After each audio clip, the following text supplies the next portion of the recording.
What's up, guys? Yesterday Apple held an event for the iPad mini, and I believe that there's always two sides to a coin. The one that Apple wants you to see, which is of course going to benefit them and talk about the favorable facts about the iPad mini, and then the other one that they don't want you to see or know about.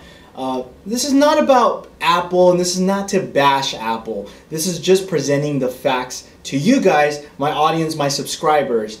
First of all, I am a heavy iPad user. If you guys have not seen my iPad versus TF300 video, go ahead and check that out. I use my iPad more than my Nexus 7.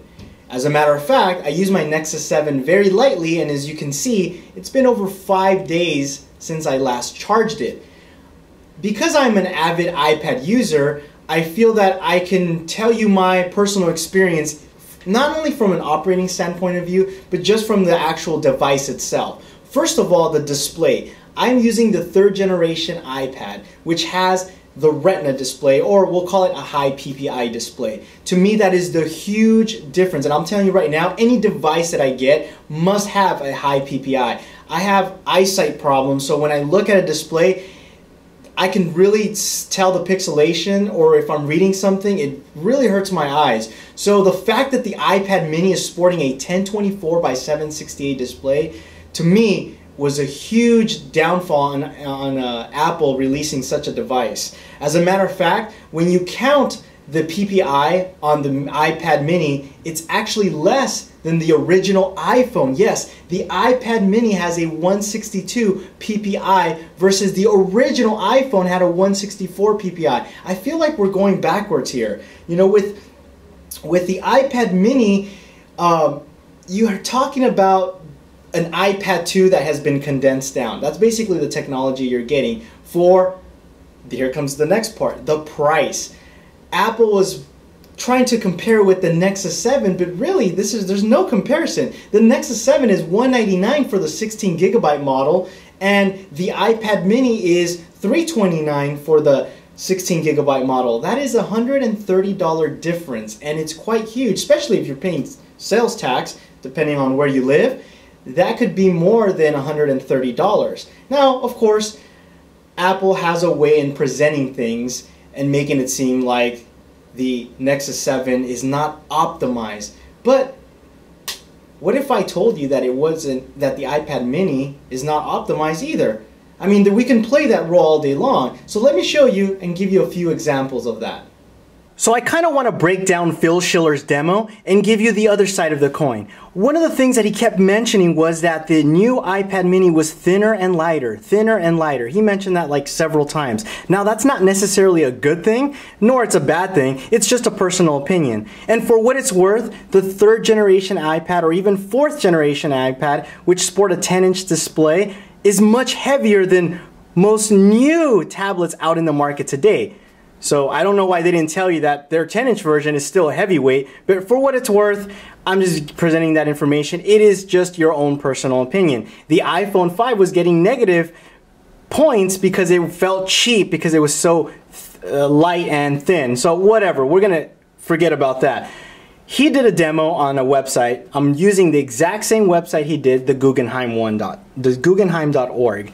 Now I'm using the 3rd generation iPad that has a very large resolution. However, it only outputs to 1024 by 768. So you'll see this exact same thing on the iPad mini. However, over here we are doing the native resolution of 1280 by 800, and you can clearly see that you can see a lot more on this side than over here.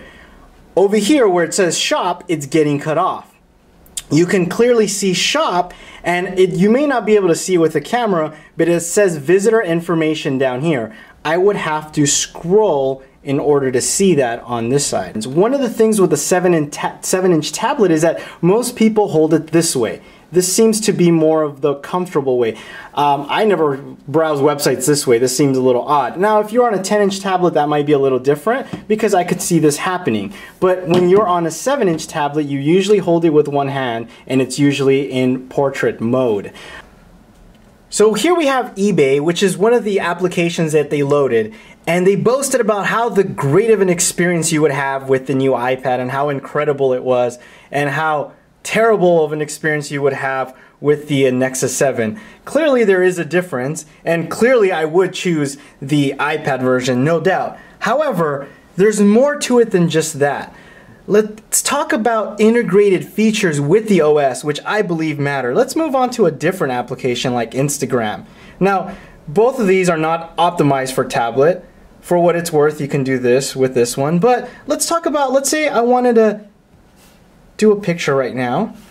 Now here I can choose from my camera roll, which is the only method I can import a picture. Both of these devices, now let's consider iPad mini, don't have a rear-facing camera. And here, oh wow, what's this? I can pick a picture for my Dropbox that I uploaded yesterday, doing my camera upload that works automatic. Great, let's do one of me here. I'm gonna look funny here. I can't do that with the iPad version. There's my ugly mug. Go ahead, and this was taken directly from Dropbox. Not so with iOS. I can't do that. These are features that they don't want you to know. And most applications, you have more benefits using the Android version. It integrates with the operating system really well. Something that is really missing on the core of Apple. And I think that is more important than an optimized app, because I'll tell you what, my experience is not terrible over here. It still works. And the fact that with Android, actually everything just works. I don't need to convert media files in order to be played or connect the cord and copy them. I can use this as a flash drive.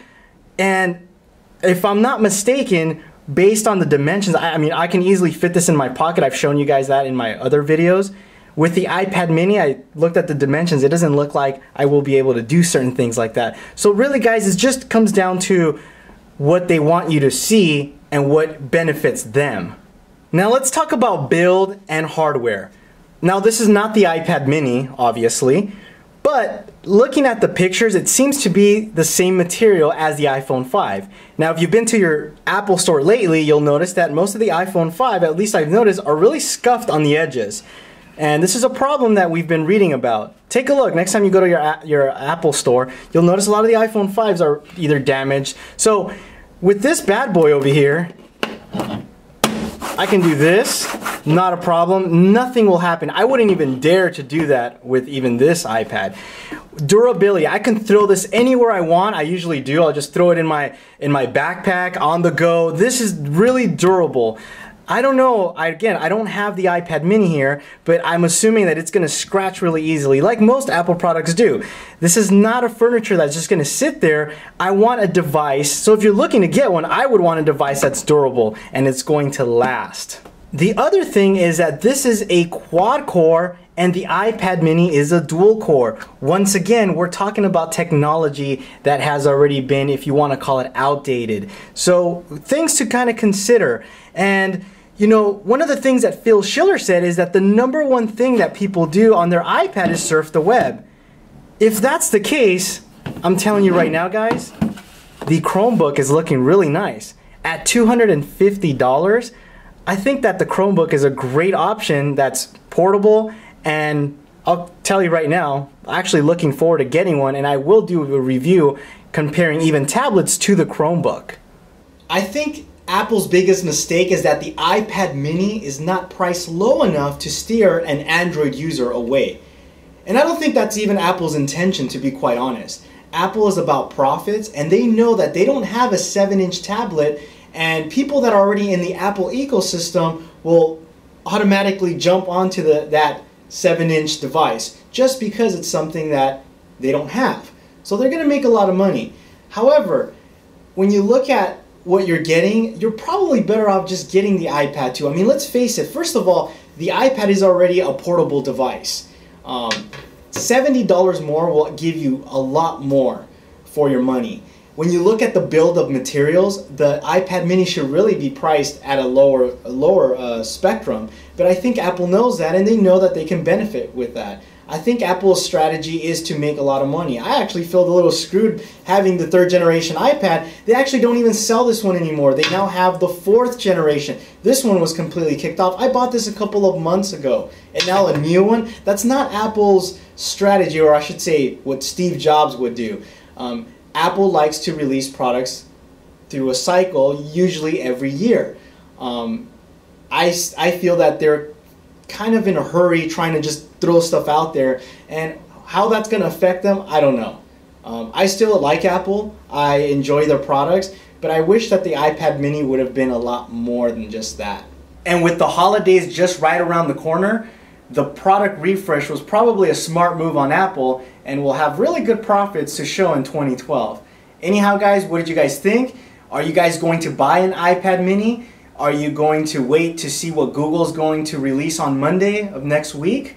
Or are you going to stick with what you have? Let me know. Leave your comments down below.